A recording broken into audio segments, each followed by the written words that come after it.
Баршаңызға сәлем, сіздермен Олданай. Бүгін сіздермен ең керемет хит болып жатқан осындай етті бәліш, яғни мясной пирог жасайтын боламыз.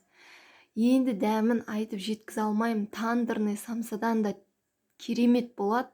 Бір жегеннен, бір отырып жегеннен ақ бірден бітіп кететін осындай хит пирог бұл. Бізге керегі жылы су, тұз, сұйық май, ұн.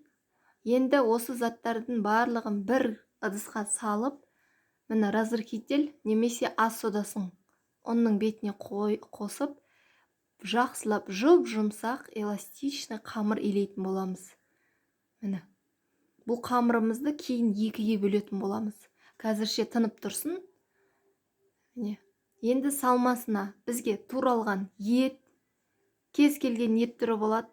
Менде жылқының еті, пияз 2 бас, сәбіз немесе асқабақ, тұз, картошка керек, дәмдеуіш қосқыңыз келсе өзіңіз білесіз. Қарабұрыш қостым мен. Енді жақсылап араластырып аламыз. Осы кезде қамырымыз тынып тұрады. Қамырымызға кіріссек болады енді. Қамырды екіге бөліп алдым бірден. Осындай кішкене думалақ етіп, екеуін бірдей қылып жайып алдым. Қызып тұрған тавамызды аламыз, осылай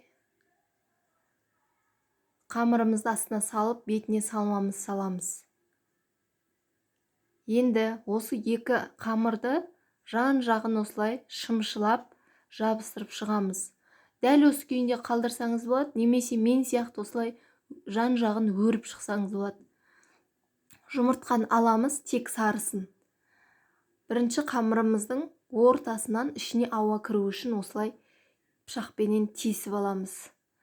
Ең жақсылап әдемілеп осы жұмыртқаның сарысымен бетін былшылдатып тұрып жағамыз. 180 градуста 1 сағатта пісіріп аласыз. Керемет, өте дәмді. Енді айтып жеткізе алмаймын, одан да сіз өзіңіз жасап, отбасыңызды қуантыңыз. Ал ас болсын, дәл осы рецептпен жасап көріңіз. Сочный